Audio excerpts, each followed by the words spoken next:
What's up, heroes? I've got Jordan Eshelman, the Heart of Risen Bull himself, his Twitter page pulled up here. Now, this post is a few days old.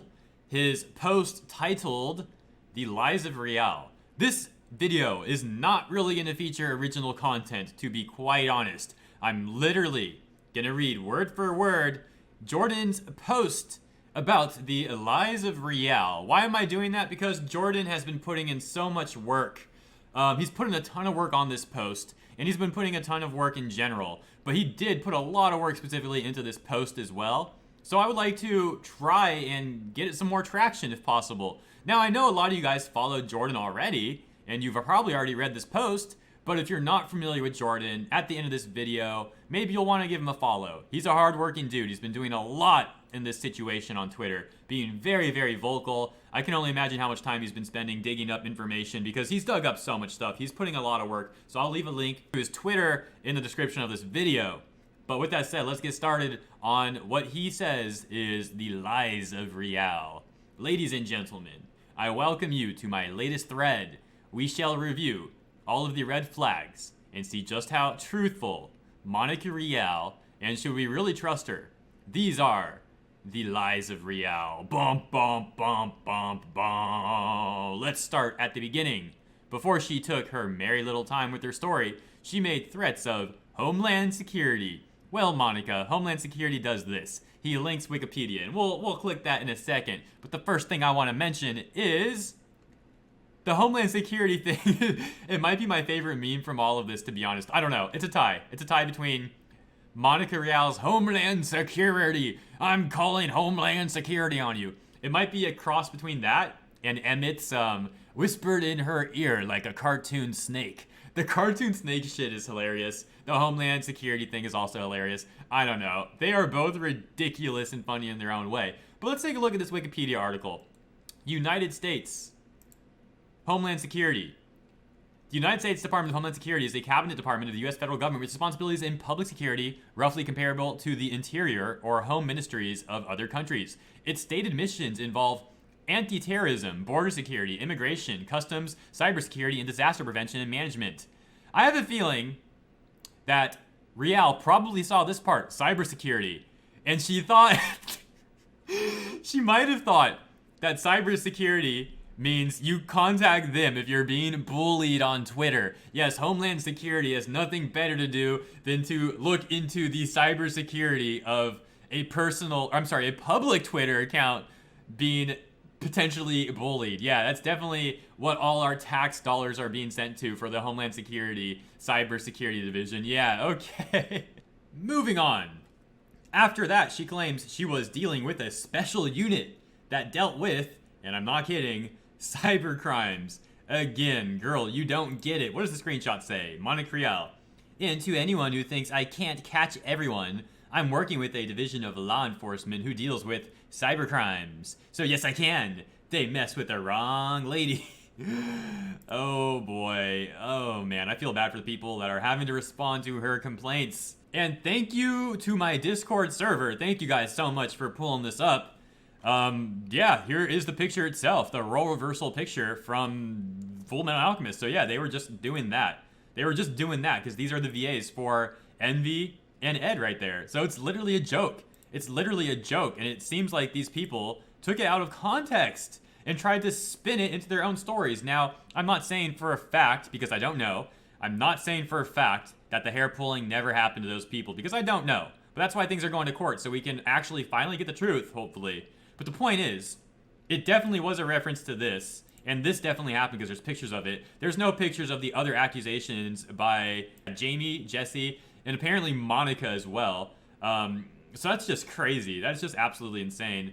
So maybe they literally got the idea from this. I don't know, but it's definitely more than possible. It seems pretty likely, but that's just my opinion, and I don't know for sure. Let's move on. All right, next color-coded part. In the mid-2000s, we were at a convention together, and he grabbed me and kissed me in his hotel room. In the mid-2000s. So we scroll down here.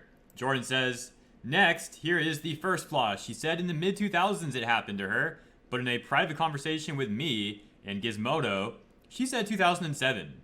Now, why is it I get a date and Twitter doesn't? Also, 2007 is late 2000s. That's 2 flaws. To be fair to Monica, I would, say maybe she slipped up and maybe she was referring to 07 as mid-2000s. She might have not been thinking straight. There's a lot going on right now for her, right? But that said, it's still very odd that she would give a specific date in the DM, but then be so vague on Twitter. So I will admit that's kind of weird. So let's see what she said. Jordan, I was assaulted in 2007. All right. So yeah, she says 2007, specific there. Interesting. A voice actor told us how at a con in 2007, you asked her to stop by your room before heading to dinner with the group so you could show her a video. As the two of you were watching the video, she remembered you grabbing her by the arms and kissing her aggressively, including putting your tongue in her mouth. She said you backed her up toward the bed and she fell down onto it, and you got on top of her. Shortly after, a friend knocked on the door and she got off the bed. Do you recall this event? No.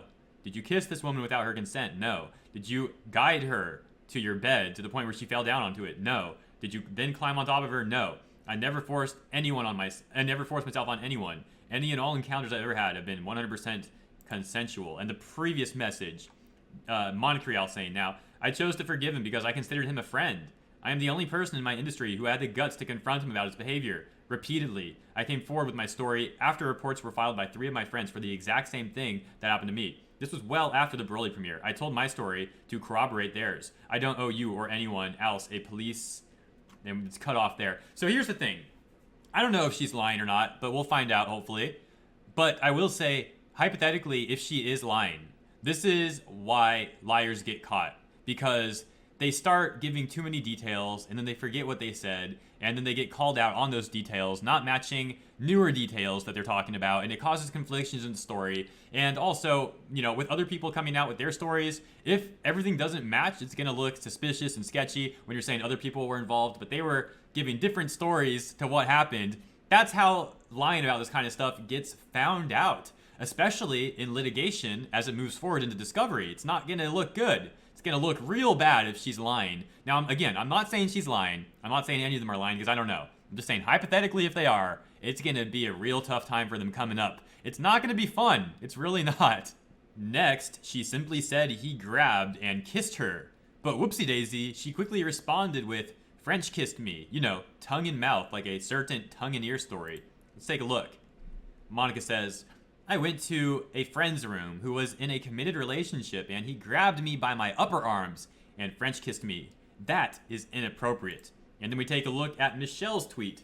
He coaxed me to stay. He put his tongue around me and stuck his tongue in my ear. I told him my mother would be cut off. It's not relevant to the current topic anyways, though. So it's weird, Multiple accusations talking about hair pulling, none of them showing the hair pulling. The only picture of the hair pulling was consensual, and the lady in that photo, as far as I know, hasn't come forward with any accusations against Vic. Then you have all this tongue-in-ear stories that are going around from different people talking about the same thing happening to them all. And again, no proof of that at all. No proof at all from that one. No actual physical evidence that I've seen, at least. Maybe there's some out there that I haven't seen, but I'm spending a lot of time every day on this topic, and a lot of people are out there as well spending a lot of time on this topic and emailing me and sending information or posting on the Discord. And I'm yet to see a picture or a video of Vic sticking his tongue in anybody's ear. Seems odd if there's so many stories of him doing this in places like conventions where not only is there a lot of security cameras, but people are recording. People are recording everything, especially famous people like Vic Mignogna. Especially if that famous person was doing something like sticking their tongue into somebody's ear. That would be pretty noticeable. Jordan goes on to say, furthermore, she said he asked me to watch a video just like another familiar story we all know. And this is once again, I believe, Michelle's story right here in the screenshot. Yep, Michelle. After the play and school year ended, Vic started stopping by my summer job. Then one afternoon while I was out for a bike ride, he pulled over and told me he really wanted me to see a new worshiping video he'd been working on. He asked me to follow him to his house. I did.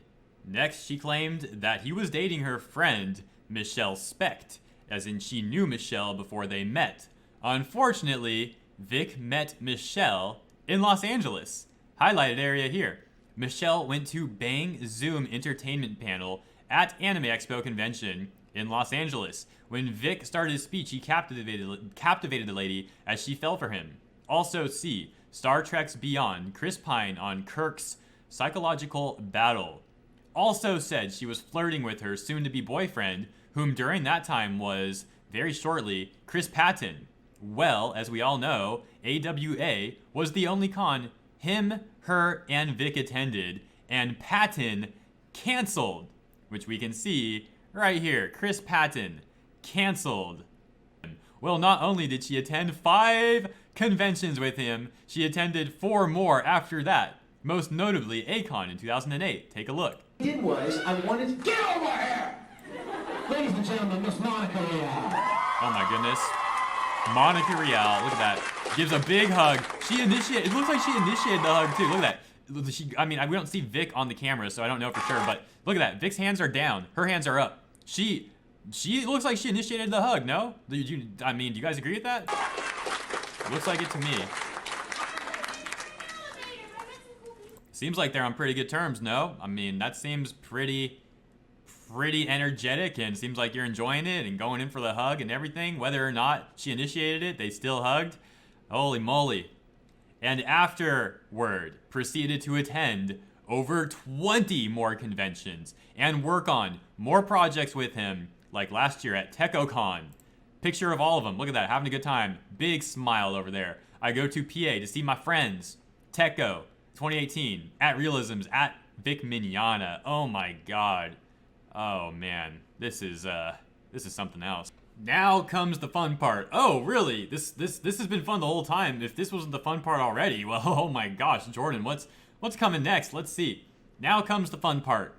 As we all know, I made a very viral tweet, which you have all seen pinned to my profile. That's loaded with all of Vic's accusers, notably Monica being all smiles and friends with a man she claimed violated her. Well, you all saw with your eyes how she responded and what followed. Now tell me, Monica, if you're telling the truth, why did you run and hide from me? I have shown this to her 3 times, but she still hides, Jordan goes on to say. And we have some images. Oh my god, it's this one. Oh man, I'm not gonna lie, I thought this was a meme for a second. I forgot this was a real comment. Thanks for the tweet. I've screenshot it and sent it to my attorney and law enforcement. I will not be harassed. Have a nice night. Nothing is going to happen, Monica. It's not my fault you posed for pics with him, and that's in no way harassment. You are now blocked. Realisms blocked you. Oh man. Jordan goes on to say, now her big mouth fiance, Ron, Ron Real, says we don't know how PR works. Oh no, Ron, we do. It's looking good for the cameras or the press, but only one picture is a press event and the others are not. Conventions are private events where there is no press or promotional events due to NDAs, and they are optional. You can choose whether or not to go, Monica, willingly and voluntarily choosing to attend 20 events with Vic and sit next to him. Also, Ron, this is a personal photo of Monica and Vic having a Mai Tai. Remember, this is the guy who pretty much borderline RAPED her. I don't want to get demonetized. Just look at how happy they are. Oh, yeah, she took this picture. Okay, I see what happened here. So this is Realism's Instagram, it looks like. So she took a picture of Vic and this, is that really a Mai Tai, dude? That's crazy looking. That looks like a plant, like legitimately a plant. There's no way that's a real Mai Tai. I mean, maybe it is. It must be. That's crazy, though. But that's not the point. The point is, they were out having a drink together. Having a drink, an alcoholic drink, if that's a real Mai Tai. So there you have it, my friends. She claims he borderline RAPED her, distanced herself from him, and yet didn't. Stayed close to him and had a pretty good time with him. If that's not a lie, I don't know what is. Thanks for joining me tonight. I think it's clear to say Vic Mignogna is more trustworthy than Monica Real. I'm still digging up info and will continue to do so. Good night. You've been great. Hashtag IStandWithVic. And that's it. That's the end of the post. All credits, once again, go to Jordan Eshelman, the Heart of Risen Bull, for piecing together this amazing compilation of tweets and photos and facts and all that sort of stuff. Jordan, thank you so much for all that you've done for the community, man. Not even just this post, but everything you've done. And guys, I want to reiterate, if you want to support Jordan, or if you just want to, well, if you want to support him and you want to see the other amazing tweets he's done and evidence he's compiled, follow him on Twitter, guys. Link in the description. It's up to you. It's up to you to do that. You know, if you don't want to, you don't have to. But if you do, I'll leave the link there for your convenience. And with that said, I'll be wrapping this video up. Thank you for your time. I hope you enjoyed this content. If you did, consider subscribing to this channel if you're not, turning the notification bell on as well, and maybe even becoming a sponsor over on Patreon. I've actually had a lot of new patrons recently, and I truly appreciate you guys for becoming sponsors of this content. Thank you so much. Big shout out to all of you. And once again, if you are not able to become a patron or support monetarily, that's fine. I would never want you to put yourself out to support the channel, but you can definitely hit the thumbs up, maybe share a video, have notifications on, leave a comment. All that sort of stuff does help. And with that said, my friends, I will catch you next time.